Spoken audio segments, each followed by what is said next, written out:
When it comes to astrology, chances are you're thinking about, ooh, do I check my horoscope today and see what's written in the stars for me? It turns out there's actually a deeper level of astrology than most of us realize. There is a connection between science and medicine and the stars. And today I am speaking with Stephanie Marango, who wrote the book Your Body and the Stars. And we are going to have a conversation to hopefully help you learn a little bit more about another way to take care of yourself and your beautiful body. Stephanie, thank you so much for being here. Thank you so much for having me. I always enjoy helping folks learn more about their bodies in different ways to take care of it. Yeah, absolutely. And so I have to ask, I will say this is probably a little woo-woo for some people, because a lot of people think that astrology is out in left field, but you really have the ability to pull it together in a way that, as shared, combines science and medicine. What got you interested in this topic to begin with?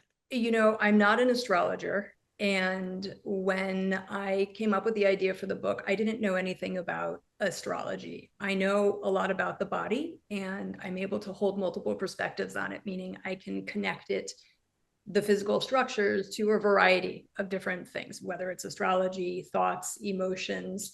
You could look at the tarot, you can look at quantum space. There are just so many different ways to see the body. And when I was attending a conference on the evolution of consciousness, I just had a light bulb moment where I thought, why can't the symbology of astrology be a reference point for the body? And I thought that kind of with a pat on my back, thinking that this was my grand idea.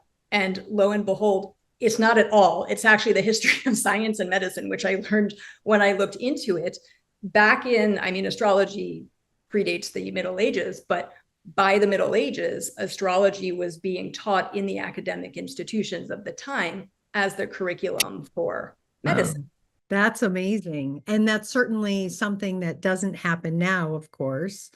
But I wonder too where that shift came from, having it taught to being sort of pushed aside. I think it came with a whole shift in how we are as people, as humans, our consciousness over the past few thousand years. We can't describe our modern day mentality to people thousands of years ago, right? Talk about the history of ancient Greek civilization, and we can understand to the best of our ability based off of different artifacts, writings, et cetera. But at the end of the day, we don't really know their experience. And the experience must have been different. All around the world at that point, there's no electricity. So even at a basic daily level, you're talking about your day being guided by dark, by night, by stars for half of it. And at that point, without ambient lighting, the naked eye could see about 1,000 stars.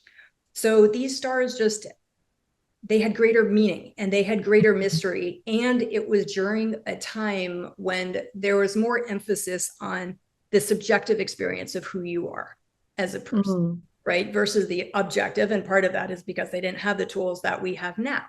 But it's not one or the other, right? When you feel well because you eat well and you define that by what you need for your body, you know that you don't need a scientific experiment to tell you when you feel well and that you're doing a good job eating, right? We do want the science and the objectivity, and we want all of the facts and information, but at the same time, we have to merge it with our own subjective experience.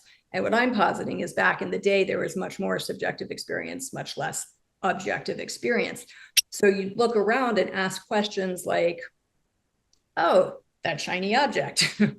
Why is it that every time that object is there, that kingdom from there comes over here? And what is that object? And why is that object always close to this object? And when they're close like this, why is that a bad time to let blood out of the body? And the fields of astronomy, astrology, and geometry all started happening together. Wow. As our predecessors were asking these questions. And we see this with Plato is like philosopher, mathematician, 5 other things at the same time. There was the inherent sense of interconnectedness, and that wasn't just intellectual, that was also, just the sense of the human's place in the cosmos, as above, so below, that humans represented effectively divinity on Earth.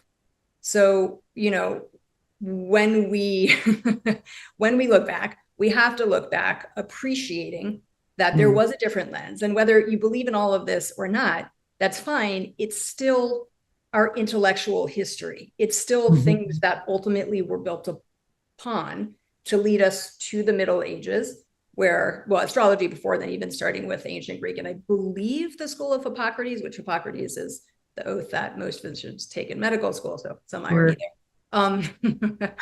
But, when you go then to the Middle Ages and you have it firmly in academic institutions, then finally getting to your question, what happened? Very briefly, basically, at that time, the Inquisition, religion felt very threatened by astrology as a worldview. The Inquisition felt threatened by a lot at that time, and astrology was and it was squashed. And then around the turn of the last century, 1900, and more of magazines and publications becoming available, astrology came back. But it came back not as this complex network, this way to understand who you are at a greater level. It came back as one sentence, pithy statements, many times very predictive, which I'm not sold on the predictive value of astrology. I think it's more descriptive. One way of helping you understand who you are, one way of reaching into the unknown. So with the publication of these horoscopes as pithy statements, I think that really sealed its fate for the past 100 years or so, and stigmatized it. And that's why you have a lot of people really for it and against it, which is amazing to me. Like, I see things pretty much without judgment. So it's just a thing. It's just information. Like astrology could be like a banana. So it's like, if it's useful to you, use it. If it's not useful to you, don't use it. But then why make fun of others or belittle others who do? Yeah. And, I think that's interesting too, because as modern technology advanced and we had first, gas lighting and then electric lighting, our ability to see the stars and connect with them has really waned unless you specifically go out and seek spaces. It's interesting, this past summer, my husband and I were in Colorado, and we were in a space that's actually designated dark sky. And it was amazing the amount of stars that we saw.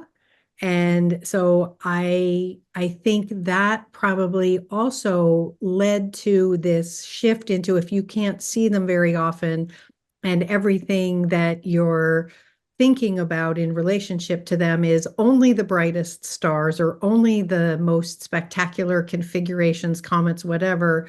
And then, like you said, the sort of woo-woo esoteric single line descriptors in newspapers, there's not a lot of information there on a day-to-day basis. But I am curious to know, in your experience, in your opinion, are there things about the stars that do relate to people's physicality or state of being that has to do perhaps with their time of year when they were born? So your natal chart is the blueprint of who you are based on the location and relationships of different celestial objects. What a beautiful concept, right? Yeah.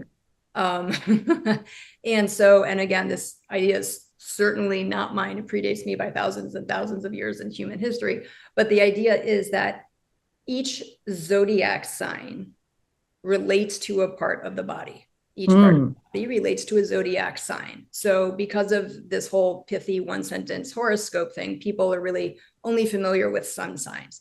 But we have all of the different celestial bodies in our charts. We have their relationships with each other. We have the signs they live in, the houses. It's very complex. If you've ever had your natal chart done by an astrologer, it takes software to actually calculate it. So you're not just looking, it's not like all Sagittarians are the same. and that's it, right? It wouldn't be able to describe 8 billion people uniquely if that were the case. Yeah.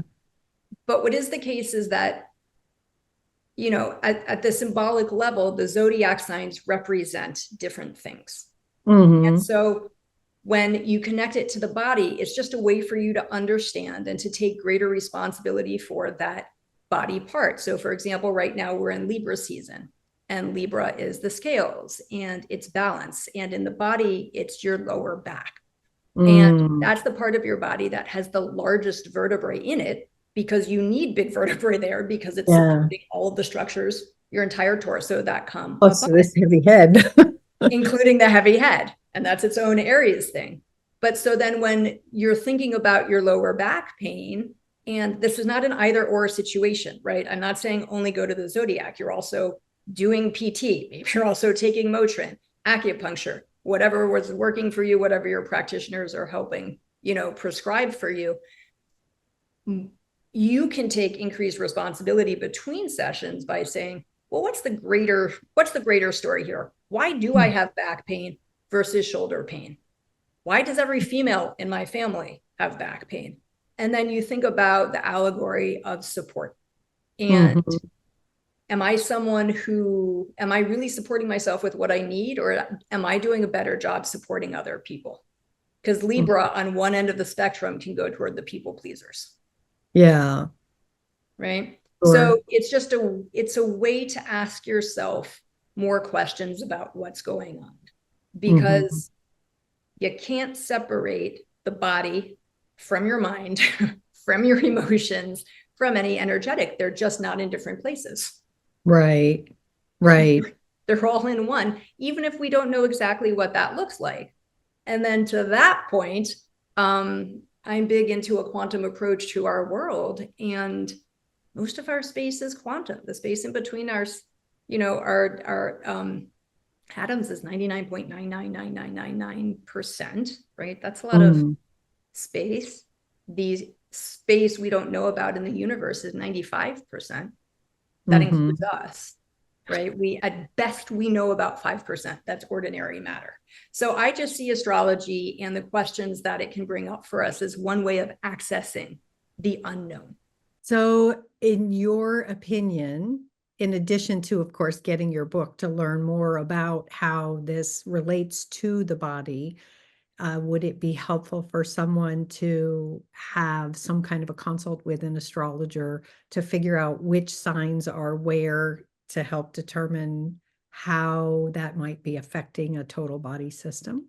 Oh, sure. I mean, the more information you have, the more you can do with it. If you consult with an astrologer, they can really give you the deepest sense they can give you of your blueprint and the relationship between all of these different variables. If you can't do that, maybe it's finances, lack of interest, whatever, then the book exists as, I had one student tell me she uses it as a reference guide, and she keeps it on her bedstand because maybe, because maybe her foot ached that day and she just wants to know what's my body telling me? What's my foot telling me? You can look at it through the lens of the body, or you can say, we're in Libra season. What are the questions governing Libra? What are things like, I can consider to keep my back healthy? So totally not related to the physicality of the body, but something that I'm sure people want to know because it comes up repeatedly throughout the year. I'd love to hear your thoughts on Mercury in retrograde. I know so many people who go, oh, technology's all messed up again. It's because Mercury's in retrograde. And I have to say, I don't always experience the same things that other people do at that time, but there are an awful lot of people that seems to throw for a loop. And so I'd love to know your thoughts about that in terms of how Mercury would be affecting whatever's going on. Like, is that a brain thing? Is that a nervous system thing? And how does it affect tech? I'm just curious if you have a thought on that. Well, my thought in general is around energetics, and I see astrology as just one framework for that. So when you say something like Mercury in retrograde, first of all, that has to be part of your perceptual framework. Okay. right? It's kind of like, Schrodinger's cat, alive, dead, you choose, Right. Sure. principle. Is it a particle? Is it a wave? You choose. Well, as you see it, so it is. And I think if we really got that as civilization, we would be living a lot differently when we realize how much power is in perception. So for those for whom Mercury retrograde is their framework, yes. So Mercury as a planet represents a lot of different things. One of those things is technology. One of those things is communication. Oh, okay. The energetics, because it's not like Mercury is shooting beams of, Right. anything to the planet. It represents an energy. And so when that energy is prevailing, the information for you is maybe it's more of a time of refresh, renewal, reviewing. Maybe it's not the time your computer is going to do best. Maybe it's the time you're going to have transportation issues because it rules transportation also. It can appear many different ways for many different people because it represents many different things, not just technology. Sure.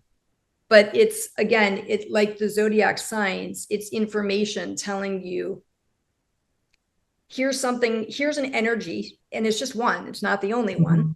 So if you're tapped into other things, astrology or otherwise, here's an energetic.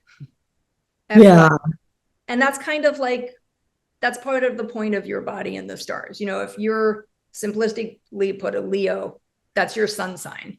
And Leo's in the spotlight, and Leo's meant to be there to shine her light, not just for herself, but to illuminate others around. It's basically saying you're an apple. You're not going to be an orange, even if you want to be an orange. You can try, free will still reigns. That's what rules the roost. But at the end of the day, you are what you are. So you can decide to become a subway conductor and, live your days in a dark tunnel.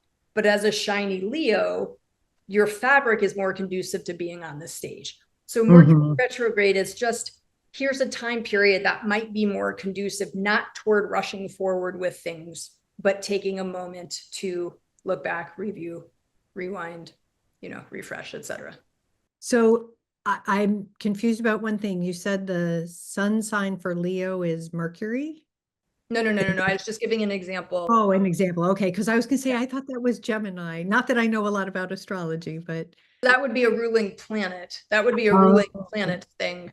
I believe Sun is the ruler for Leo. Oh, okay. Rules Gemini.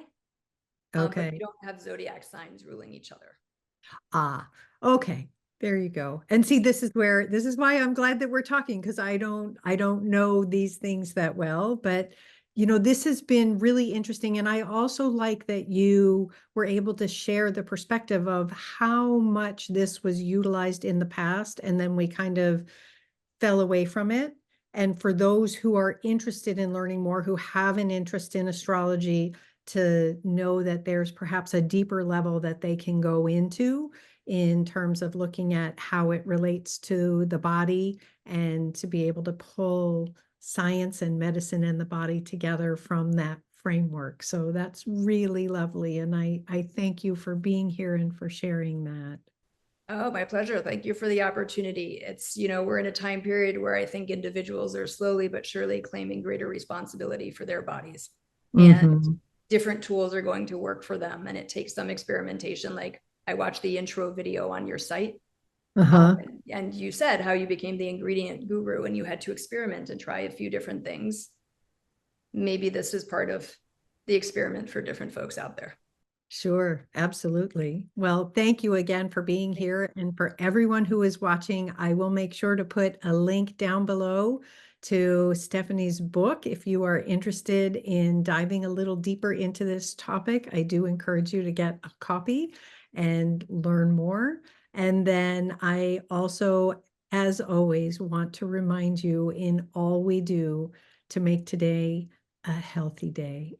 Bye, folks.